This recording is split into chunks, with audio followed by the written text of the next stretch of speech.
유대 랍비들의 문헌의 전승에 따르면 유대인들은 누구나 매일 세 가지를 찬양해야 한다고 했습니다. 그래서 이렇게 노래합니다. 찬양할지어다 나를 이방인으로 창조하지 않으신 자여, 찬양할지어다 나를 여자로 창조하지 않으신 분이여, 찬양받을지어다 나를 노예로 창조하지 않으신 분이여. 이렇게 세 가지 감사를 했다 그래요. 여자로 태어나지 않은 거, 또 노예로 태어나지 않은 거, 그리고 이방인으로 태어나지 않은 것. 유대인들이 가지고 있는 이방인에 대한 인식은 경멸적이에요. 이방인들을 경멸합니다. 하나님의 선택을 받은 것은 유대인뿐이며 율법도 유대인에게만 주어졌기 때문에 이방인은 율법을 지킬 필요도 없고, 또 율법에 따라 주어진 약속도 구원도 생명도 이방인과는 상관이 없는 것이라고 그렇게 생각을 했습니다. 이방인들은 정결하지 못한 짐승과 같은 그런 존재입니다. 그래서 어떤 사람들은 개나 돼지처럼 이방인을 생각하던 사람들도 있었다 그럽니다. 그래서 정결한 유대인들은 이방인과의 접촉을 피합니다. 그들과 상종하지 않으려고 합니다. 특히 유대인들은 부정한 음식을 먹는 것이 율법으로 금지되어 있기 때문에 율법을 잘 준수하는 유대인들은 이방인들과 함께 식탁의 교제를 나누지 않습니다. 꺼려합니다. 베드로 역시 이런 유대인의 풍습을 따랐던, 풍습의 영향 아래 있었던 그런 사람이었습니다. 하나님께서 환상 중에 정결하지 못한 짐승들을 보자기에 담아서 이렇게 내려보내셨습니다. 그리고 잡아먹으라고 했을 때 베드로는 자신은 정결하지 않은 음식을 먹은 적이 없다고 거부합니다. 고넬료의 집에 도착해서 베드로가 한 첫 마디가 유대인으로서 이방인과 교제하는 것과 가까이 하는 것이 위법이라는 사실을 고넬료에게 상기시켜 준 일이었습니다. 이 이후에도 베드로의 생각은 그렇게 잘 바뀌지가 않습니다. 이방인들과 함께 식사를 하다가 야고보가 보낸 사람들이 그 자리에 도착하자 베드로는 이 할례자들을 두려워해서 자리를 피한 적이 있습니다. 그래서 갈라디아서 2장에 보면 바울의 책망을 받습니다. 그런데 하나님께서 이런 베드로를 고넬료 집으로 보내셔서 복음을 전하게 하시고, 또 베드로는 고넬료와 함께한 이방인들에게 세례를 베풀게 되었습니다. 이 소문이 예루살렘에까지 퍼지게 되었습니다. 유대 기독교인들의 귀에 이 소문이 들어간 거예요. 그래서 그 사람들이 베드로를 힐난했습니다. 책망하고 욕하기 시작했습니다. 무할례자의 집에 들어가 함께 밥을 먹었다는 것입니다. 이 문제의 중심에는 유대인들이 가지고 있는 선민의식이 있습니다. 유대인들은 예수님의 복음을 듣고 그리스도인이 된 후에도 이 혈통과 율법에 근거한 선민의식을 버리지를 못했습니다. 자신들은 아브라함의 자손이기 때문에, 또한 모세의 율법을 소유하고 있기 때문에 아브라함의 자손으로 태어나 율법이 정하고 있는 할례의 표식이 자기의 몸에 있다는 사실을 가지고 자기는 정결하고 자기는 깨끗하고 자기는 다른 사람들과 다르다고 그렇게 생각하고 있었습니다. 유대인들은 자신을 스스로가 깨끗하고 정결한 사람이다, 의로운 존재다, 이렇게 생각하고 있었지만 사실 그들이 정결한 이유는 그들 자신에게 있는 것이 아니었습니다. 하나님이 깨끗하게 하셨기 때문에 깨끗한 것입니다. 하나님이 선택하셨기 때문에 정결한 것입니다. 정결한 것은 선택받은 사람 자체가 정결한 것이 아니라 하나님의 선택이 그를 정결하게 만드는 것입니다. 유대인들은 스스로를 선민이라고 생각하고 있었지만 사실 유대인들은 언제나 구약시대에서부터 예수님 시대까지 한 번도 예수님 하나님에게 순종적인 것이 없습니다. 언제나 하나님을 대적하는 목이 곧은 백성이었습니다. 지금도 예수님을 핍박하고 하나님을 대적하고 있습니다. 초기에 기독교가 유대인들을 중심으로 전파되었죠. 다 아시죠? 예.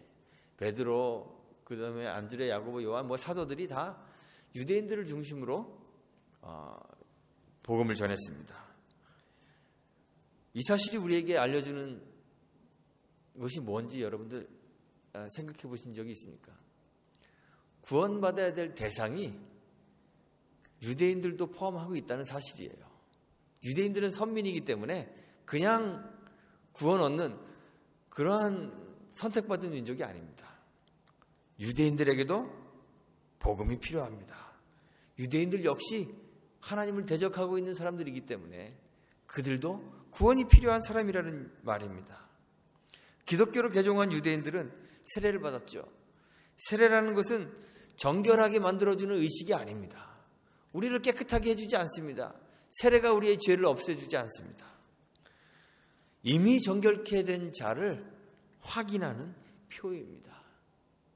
정결케 하는 것은 사람이 아니라 성령이 하시는 일입니다. 복음을 전할 때 성령께서 복음 듣는 자 안에 임재하시고 내주하셔서 그를 깨끗하게 하시고 그 표시로 세례를 주는 것입니다. 세례를 받는 것입니다. 이방인과 유대인을 구분하는 것, 그것이 인간 중심의 종교의 속성을 보여주고 있습니다. 사람 속에 정결하고 더러움을 구분하는 그 어떤 것이 내포되어 있다는 그런 생각이 문제입니다. 어떤 사람들은 깨끗하지 않은데 어떤 부류의 사람은 깨끗할 수 있다고 생각하는 것이 유대인의 문제였습니다. 유대인이라는 그 혈통 속에 깨끗함, 정결함이 있다는 그 생각이 문제입니다. 그런데 우리도 지금 그런 생각을 하고 있어요. 우리 사람은 그 누구도 정결할 수 없습니다. 스스로 정결할 수 없습니다.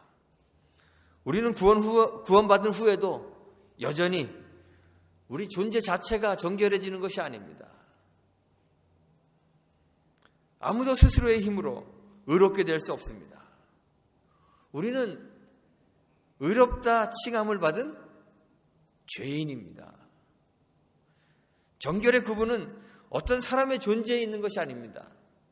그 사람 가운데 임재하셔서 내주하시는 성령에 달려 있습니다. 신자 안에 거하시는 그리스도의 영 때문에 정결해지는 것입니다. 정결한 것입니다.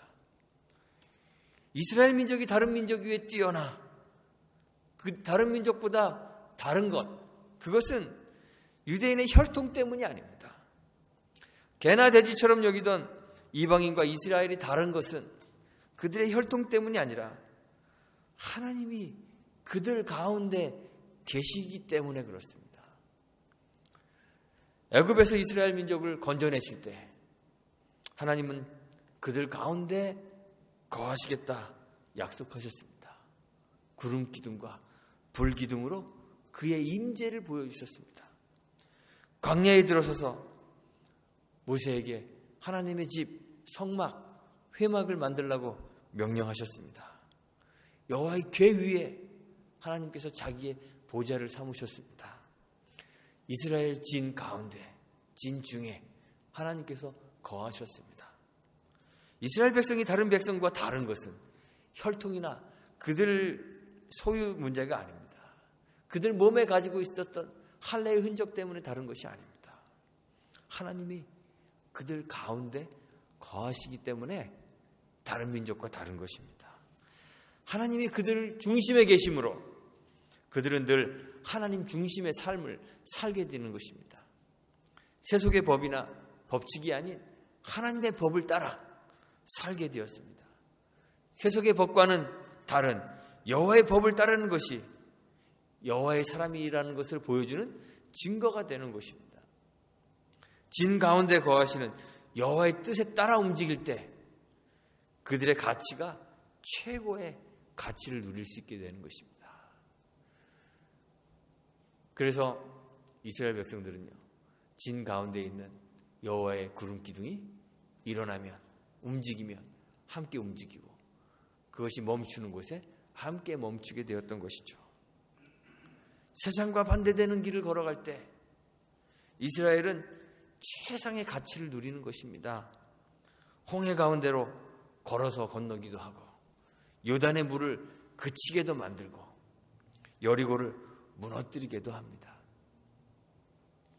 그런데 이스라엘이라도, 선택받은 이스라엘 민족이라도 하나님을 떠나면 다른 민족과 다를 것이 전혀 없습니다. 아이성에서의 실패가 그 사실을 보여주죠. 여호와를 불순종했습니다. 여호와의 율법을 따르지 않고 세속의 법을 따랐습니다. 전쟁에서 승리한 다음에 전리품 좀 챙기는 것, 세상에서 무슨 문제가 되겠습니까? 그렇죠? 그 당시 세계에서요, 전쟁이 끝난 후에 전리품을 챙기는 것은 전쟁에 참여하여 승리한 사람들이 가지는 당연한 권리였습니다. 그런데 하나님 나라에서는 세속의 마땅한 권리를 누리느라 여호와께 불순종하게 된다면 자신의 가치를 떨어뜨려 버리는 것이에요. 작고 약한 성, 아이성도 정복하지 못하는 심각한 패배를 경험하게 되는 것입니다. 유다의 역사를 우리가 살펴보면요, 하나님을 잘 섬기는 선한 왕에게는 하나님이 평화를 주시고, 악한 왕에게는 고통을 주세요. 하나님 치사하게 자기 말 좀 안 들었다고 그렇게 괴롭히고 못 살게 구냐, 이런 생각을 할 수 있는데요, 치사한 하나님이나 하나님의 변덕을 보여주는 것이 아니라 이스라엘 민족의 가치가 혈통 같은 그런 세속의 법에 있는 것이 아니라 하나님과 함께함에 있음을 보여주는 거예요. 하나님이 함께 하실 때만 가치 있는 것이에요. 하나님이 이스라엘을 선택하셔서 자기 백성 삼으신 것은 우리 가운데 거하시는 하나님이 우리의 가치라는 것을 보여주는 하나님의 계시입니다. 이스라엘 민족의 우수성을 보여주는 것이 아닙니다. 그런데 이스라엘 민족 사람들은, 유대인들은 그것으로 자기의 정체성을 삼고 혈통과 율법으로 스스로를 이방인들과 구별하며 그것으로 자기를 주장했죠. 거기에 문제가 있는 것입니다. 그래서 유대인들의 신앙은요, 자기의 혈통, 자기의 의, 자기의 행위를 최고의 가치로 삼는 인간 중심의 종교가 되고 말았습니다. 인간 중심의 종교는 하나님을 필요로 하지 않습니다. 예수님을 필요로 하지 않습니다. 예수님이 이 세상에 계실 때 누구의 친구가 되어주셨나요? 세리와 죄인의 친구가 되어주셨습니다. 혈통적 유대인, 율법을 철저히 준수하는 바리새인과 서기관, 성경과 종교를 장악한 사두개인과 제사장들의 친구가 되어주지 않으셨습니다. 그들은 예수님의 친구가 아니었습니다. 이들은 다 자기를 주장하고 자기를 자랑하는 그런 사람들이었습니다. 그래서 예수님의 친구가 될 수가 없었습니다. 자기의 의를 주장하는 사람에게는 하나님이 거하실 자리가 없습니다. 스스로가 의롭고 가치 있다고 여기기 때문에 자기를 의롭게 해줄 하나님이 필요하지 않은 거예요. 자기를 의롭게 해줄 예수가 필요하지 않습니다. 그런데 죄인과 세리들은 하나님을 절대로 필요로 하는 사람들입니다. 하나님 없이는 아무런 가치가 없는 그러한 사람들이기 때문에 하나님의 은혜를 갈구할 수밖에 없었습니다. 스스로 의로울 수 없는 자들이기 때문에 우리를 구원하시는 하나님의 의를 절대적으로 필요로 하는 사람들이었습니다. 그래서 예수님께서 그들의 친구가 되어주셨어요. 주님이 임마누엘로 우리 가운데 오셔서 우리 가운데 거하신 것입니다. 영접하는 자 곧 그 이름을 믿는 자들에게는 하나님의 자녀가 되는 권세를 주셨다고 했습니다. 하나님의 자녀가 되는 권세를 얻은 사람은 혈통으로나 육정으로 나는 것이 아니라 그랬습니다. 아브라함의 자손이라는 혈통, 사람의 의지, 뜻으로 나는 것이 아니라 하나님의 뜻으로 되는 것이라 그랬습니다. 고넬료의 가정에 복음을 전하고 세례를 베푼 사건은 이방인들에게 복음의 문이 열리는, 선교의 문이 열리는 아주 중요한 사건입니다. 그런데 한편으로는 유대인들에게는 아주 심기가 불편한 그런 일이었습니다. 그래서 사람들이 베드로를 힐난했죠. 힐난하는 사람들에게 베드로가 자기 자신에게 일어났던 일을 이야기합니다. 근데 사도행전 10장에 나왔던 일어난 사건을 11장에서 그대로 반복해서 다시 한번 이야기해요. 근데 이 베드로의 변론의 중심이 뭐냐? 내가 하지 않았다는 거예요. 내가 한 거 아니야. 이 얘기를 하는 것입니다. 사람이 한 것이 아니라 하나님이 하셨다는 것입니다.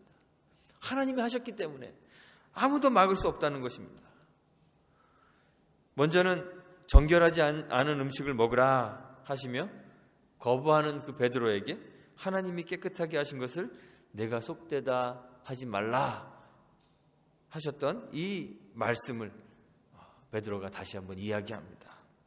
유대인들은 할례를 아주 중요하게 생각했습니다. 유대인이 되는 길, 하나님의 백성이 되는 길은 할례를 행하는 것입니다. 그래서 이방인이라도 유대인 가운데 하나가 되려면, 유대교를 개종하려면 할례를 행해야 합니다. 양피를 베어내어, 육체의 양피를 베어내어 몸에 흔적을 남기는 것입니다. 하나님 언약의 표시를 남기는 예식이 바로 할례입니다. 할례를 받음으로 언약 백성이 되었다는 표식을 가지며 정결한 유대 공동체 안으로 들어가는 것입니다. 그런데 이 할례를 정결케 되는 수단, 하나님 백성이 되는 수단으로 이해하게 되면 스스로가 스스로를 정결케 만드는 그러한 인간 중심의 종교가 되고 맙니다. 하나님께서는 베드로에게 깨끗게 되는 것이 할례나 율법의 종교의식을 준수하는 것으로 사람의 힘으로 되는 것이 아님을 알게 하셨습니다. 하나님께서 보자기 안에 있는 그 부정한 짐승들을 누가 깨끗하게 했다 그랬죠? 하나님이 깨끗하게 하셨다고 말씀하셨습니다.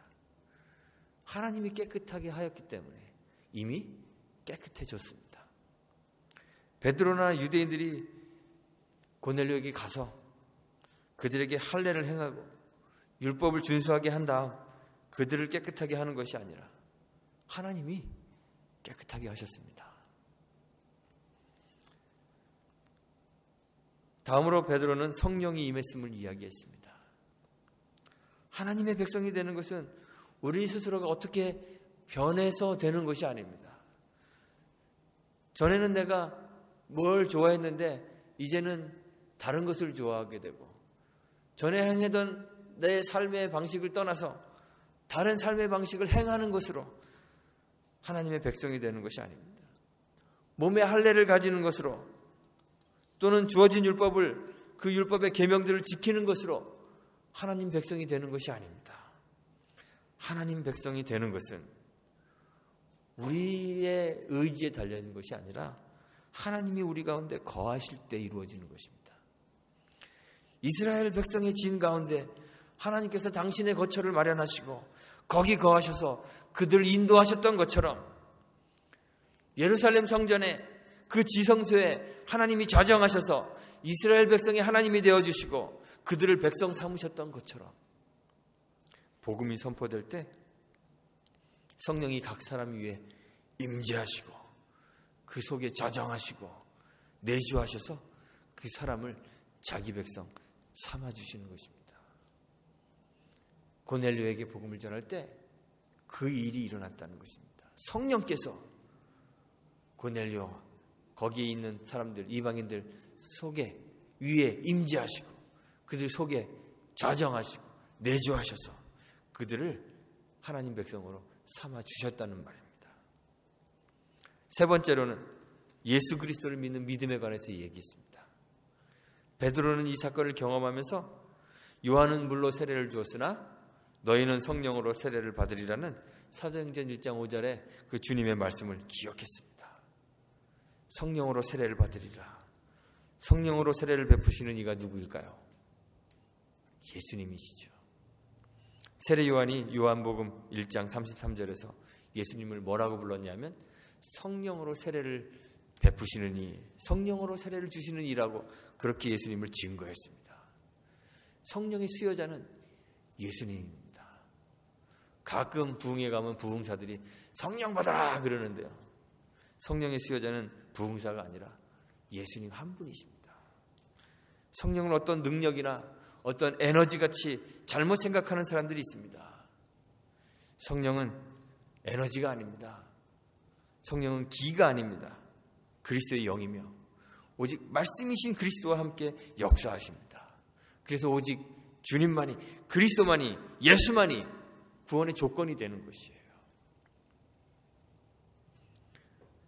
이렇게 하나님 신앙은 내가 가진 어떤 것이 아니라 하나님이 우리에게 행하신 일입니다.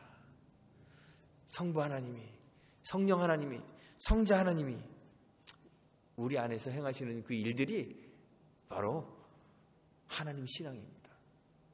하나님이 계획하시고 하나님이 깨끗게 하시고 예수님께서 구원의 조건을 충족시키시고 성령을 보내주시고 성령께서 우리 안에 임재하시고 내주하셔서 우리를 주관하시는 하나님의 사역이 바로 우리의 구원이라는 것입니다. 우리가 이렇게 하나님 중심의 신앙을 가지게 될 때 우리 사이의 모든 경계들이 허물어지고 우리가 하나 될 수 있습니다. 유대인과 이방인의 경계를 하나님께서 허무시고 이방인에게도 구원과 생명을 얻는 회개를 주셨던 것처럼 우리 안에도 모든 막힌 담을 허물어 주시는 거예요.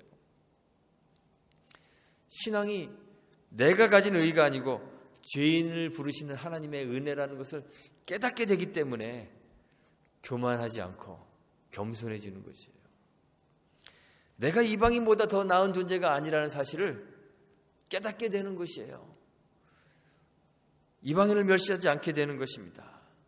우리가 상대하는 사람이 누구든지 내가 그 사람보다 더 낫지 않다는 사실을 깨닫게 되는 거예요. 그래서 겸손해집니다. 용납하고 인내할 수 있게 됩니다. 교회는 어떤 특정한 사람에게만 열려있는 그런 공동체가 아닙니다. 누구라도 인종과 성별과 나이에 관계없이 이 안에 들어와 거할 수 있게 되고 또 모두가 서로를 겸손히 용납하고 또 받아들이게 되는 그런 장소가 교회인 것이죠. 내 의가 아니라 하나님이 우리를 구원하신다는 사실을 깨달을 때만 이 벽이 허물어지는 것입니다. 또한 그 반대로 신앙이란 우리 안에 거하는 하나님과 관계되는 것이기 때문에 비굴해지거나 낙심하지 않을 수 있게 되는 거예요. 우리는 세상에서 어떤 사람들 보면 지혜롭고 존귀하고 부유한 사람일 수도 있습니다. 그런데 반면에 어떤 사람은 가진 것도 없고 보잘것 없고 어리석고 무능하고 연약한 존재일 수도 있습니다. 그런데 신자의 정체성은 세상이 규정해 놓은 이러한 기준에 의해서 결정되는 것이 아닙니다. 내가 무엇을 가졌느냐에 따라서 결정되는 것이 아닙니다. 신자들 안에 내주하시는 성령에 의해서 결정되는 것이기 때문에 우리는 우리가 아무리 연약해도 우리가 아무리 가진 것이 없어도 가장 존귀하신 분의 그 이름으로 불려지게 됩니다. 우리를 뭐라고 부르죠? 그리스도인이라고 부르는 것입니다. 가장 존귀한 분의 이름으로 불려지게 되는 거예요. 왜? 신앙이란 내가 하는 어떤 것이 아니라 내가 소유하는 어떤 것이 아니라 내 안에 계신 그분에 의해서 결정되는 것이기 때문에 그렇습니다. 그리스도인으로 우리는 우리의 연약함에도 불구하고 그래서 담대할 수 있는 거예요. 그래서 교회 안에서 우리는 서로가 서로를 볼 때 하나님의 이름으로 불리워지는 존귀한 자이기 때문에 서로를 인정하고 서로를 섬기며 또는 서로에게 섬김을 받는 그러한 공동체가 되는 것입니다. 유대 기독교인들은 그리스도의 복음을 받은 후에도 인간 중심의 신앙으로 율법에 매달리고 할례에 매달려서 그리스도 안에서 만물을 통일되게 하려는 그 하나님의 계획을 이해하지 못했습니다. 그래서 이방인들에게 배타적인 모습을 보여주죠. 그런데 하나님은 이러한 이방인들을 향한 구원의 계획을 가지고 계시고 친히 일하셔서 고넬료 가정에 찾아가시고 거기에 모인 무리들 속에 임재하시고 이방인을 향한 복음의 전도의 문을 활짝 열어놓으셨습니다. 오늘날의 우리도 신앙을 내가 이루어가는 자기 수양 정도로 생각하게 되면 우리 사이에 차별들이 생기게 됩니다. 각자 가지고 있는 재능도 다르고 소유도 다르고 자원도 다르고 의지력에도 차이가 있고 다 차이가 나기 때문에 그런 차이들 때문에 차별이 생기게 됩니다. 하나의 교회로 부르시는 하나님의 계획을 이해하지 못하게 되고 그래서 교회 안에서 미워하는 사람도 생기고 받아들일 수 없는 사람도 생깁니다. 나는 쟤 때문에 교회 가기 싫어. 나는 쟤가 너무 보기 싫어. 우리 교회는 사랑이 없어. 이런 이야기들이 나오게 되는 것이에요.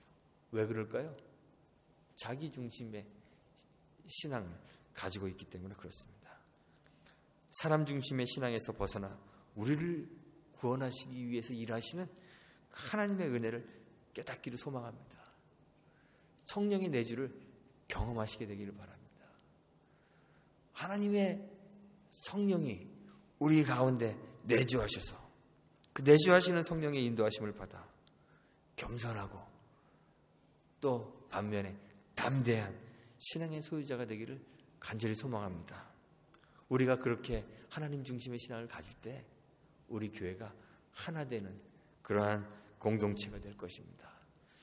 하나님께서 하나 되게 하시는 그 하나된 교회의 일원으로 하나님 나라를 여러분들이 다 누릴 수 있게 되기를 주님의 이름으로 축원하고 부탁드리겠습니다.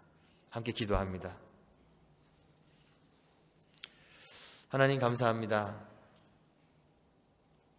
우리의 힘으로는 우리를 구원할 수 없기 때문에 하나님께서 우리의 구원을 계획하시고 우리 주님이 구원의 조건을 이루시고 성령께서 우리 안에 내주하셔서 교통하심으로 우리를 구원하셨는데 우리는 그 하나님의 일하심, 그 하나님의 은혜를 깨닫지 못하고 여전히 우리의 힘으로 구원을 얻기 위하여 하나님 신앙을 인간 중심의 신앙으로 바꾸어 놓고 또 자기 수양의 정도로 바꾸어 버렸습니다. 하나님, 그래서 우리 안에 생기는 분열과 다툼이 있습니다. 내가 중심이 되므로 다른 사람들과 나 사이에 담을 쌓아놓고 하나님이 하나 되게 하신 것을 지키지 못하고 허물어 가고 있는 저희들 용서하여 주시기 원합니다. 하나님, 우리 자신의 의로 구원 얻는 것이 아님을 다시 한번 깨닫게 하옵소서. 하나님의 은혜로 살고 있음을 기억하게 하시고 주의 성령이 우리 안에 내주하셔서 우리의 삶을 인도하고 계시는 것을 깨달아 알 수 있도록 은혜 베풀어 주옵소서. 그래서 우리의 신앙이 겸손해지고 또한 담대해져서 하나님께서 하나 되게 하신 것을 힘써 지키게 하시고 하나된 교회 안에서 하나님의 나라를 누리며 살아갈 수 있도록 은혜 베풀어 주옵소서. 예수님의 이름으로 기도합니다.